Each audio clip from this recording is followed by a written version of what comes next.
do a little fill in the blank in studio. What we're going to do is hop around the basketball landscape. Have you all give me a word that best sums up your reaction to any given moment that happened over the weekend? You got it? You ready? All right, let's do it. Brian Windhorst, my friend, avert your eyes, because we're starting with your alma mater, Kent State, who took I thought this was an NBA show.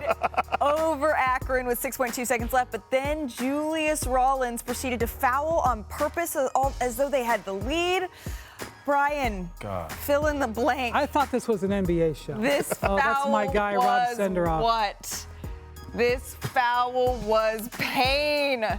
Oh, Brian. They had him beat.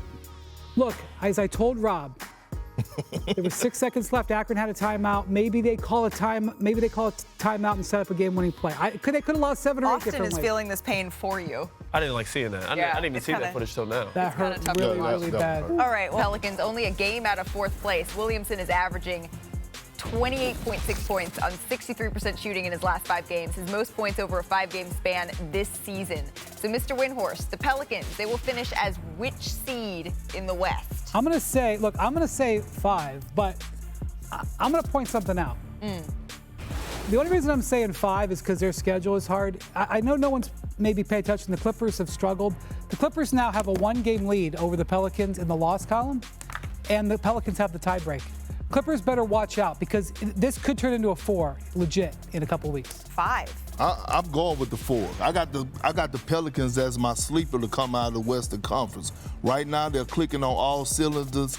And by the way, Zion Williamson looks engaged. He's speaking with confidence. He's playing with confidence. This is the Zion Williamson that we've been waiting on. Yeah, I agree with Wendy. I'm going 5. 5, 4, somewhere around there. But I'm going to stick with 5. I like this team. I've talked about it all season, the length that they have, the size. Yep. Zion's tapping in right now. I still see them as the middle of the pack, though. We also talked about how matchup-wise, they're the one team that when they're firing on all cylinders, like you mentioned, you actually feel good about them, not matchup dependent. They kind of have a little bit of everything, which is different than some of the higher seeds that we're talking about in the Western Conference. Like, oh yeah, the Timberwolves could advance if they get these certain matchups. Yeah, and I love their depth. You're making a reference to there. They can play a lot of different ways. They can go down their bench. They're not even playing Zion that many minutes, not playing Brandon Ingram that many minutes. They're positioned to make a run here. Well, let's go to some concerning news out of Cleveland. After returning from a 7-game absence due to a PRP injection, Donovan Mitchell expressed his frustration at not blowing by defenders. That's his words. Due to that knee, he seemed resigned to needing a little bit of extra rest here. So, Brian, they will make which round in the playoffs? Perk, Austin, you can answer this as well. They're going to make the second round, I'm going to say, because I believe that Donovan will be okay, hopefully, by the end of the season. But they have a now 2-game lead on the Knicks. The Knicks are right up on them after having a big lead for the 3-4. You fall into 4, all of a sudden you're on the same side of the bracket as the Celtics. Yeah. The Cavs were thinking they were going to get 2. Now Donovan's back out again. Evan Mobley and Max Strus are out tonight in Indiana. The Cavs have been derailed here by injuries. Their ceiling is a first-round exit. Agreed. It's concerning right now. And right now, you're looking at the Eastern Conference. We know the Miami Heat is lurking, right? We know what the Boston Celtics are going to do. We seeing flashes from Giannis and the Bucks with Dame Dollar doing his thing under Doc Rivers and the Knicks. I thought I was watching a football game the other night. That's how physical they playing. You just whack yourself in the What head. is the problem, Malika, until you said it? I'm going first-round exit. Yeah. That's like the really big one. Shout out to Donovan Mitchell, big fan of his game. I love Garland. I love some of the talent they have there. But we saw last year in the playoffs, they struggle with physicality. Right now, they matched up with the Knicks or possibly the Magic. Both teams play physical and play defense. Right. They just don't, matchup-wise, I don't see them getting it together and beating either of those teams first round. I don't. Well, and Shout out to Orlando. When they're healthy, they're very good. Yes. Don't Shout out to Orlando. One Cavs star. We're going to go from one Cavs star to another. We all saw that lefty game winner that Kyrie Irving hit against the Nuggets that we started our show with. I feel like we need to see it one more time. It was that insane. Crazy. We need a fill in the blank here. This shot was, what is the Kendrick Perkins, we ask him often to do a word of the day for us. I need a word of the day from all of us on this Kyrie Irving shot. I hope I got this right. Yeah. Bam! It was award-winning. Award-winning. That's what it was. Bam.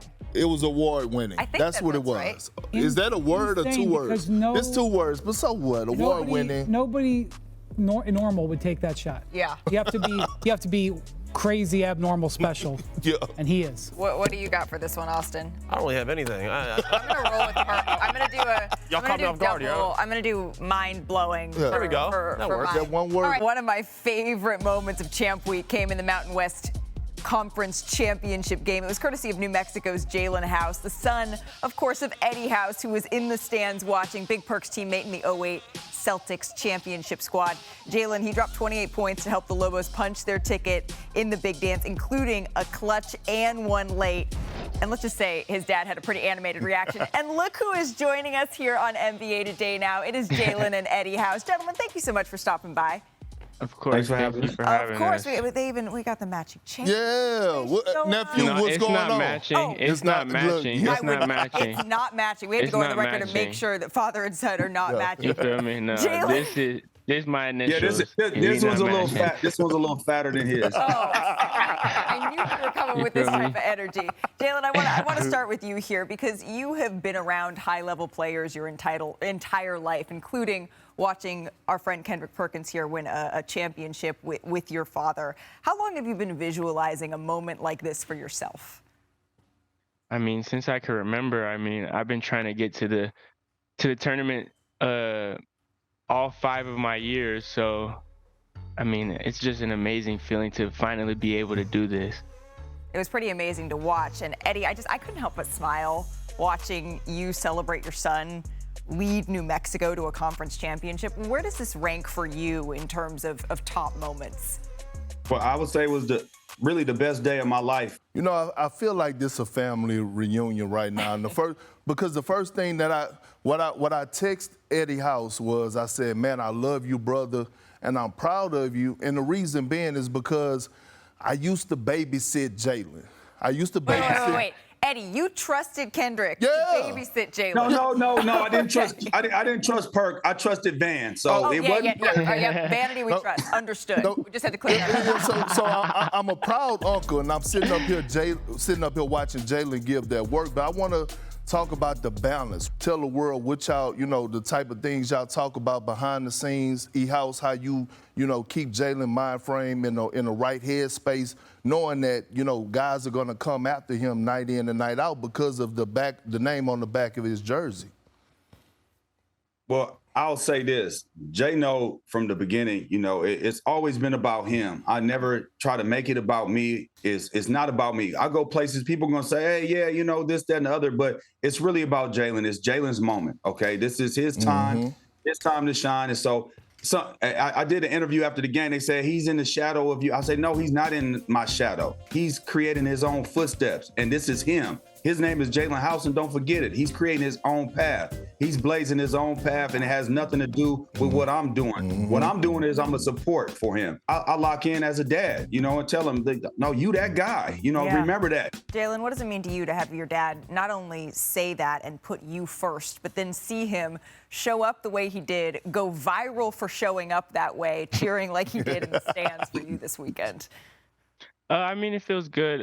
He hasn't been able to come out to many games this year because he's been working with the Celtics. So just being able to show out in front of him in the championship game, who doesn't want to go out that way in front of their parents? I love that so much. And did you get any texts about, hey, did you see your dad? Did you see how he was putting on in the stands this weekend?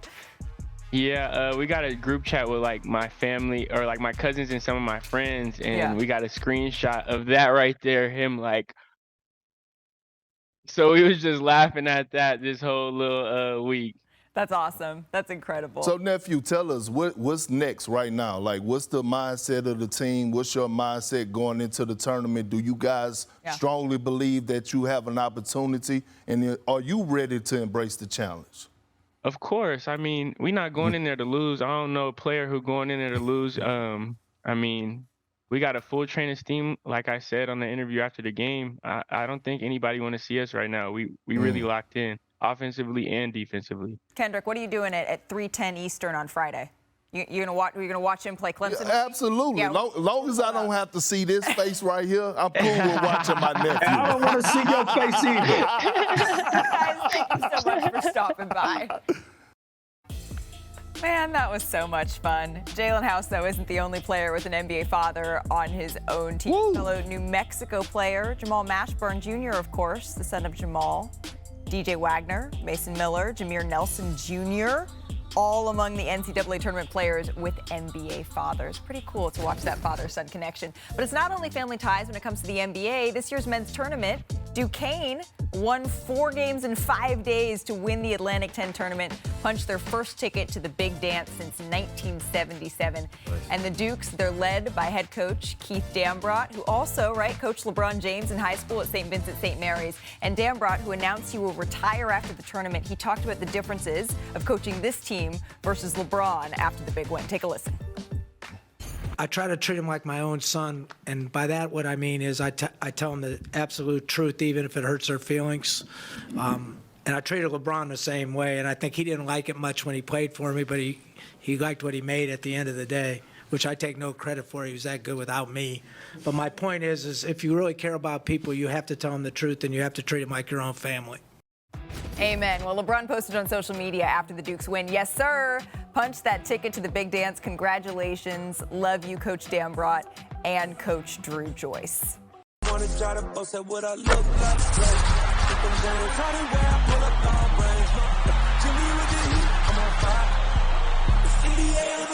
NBA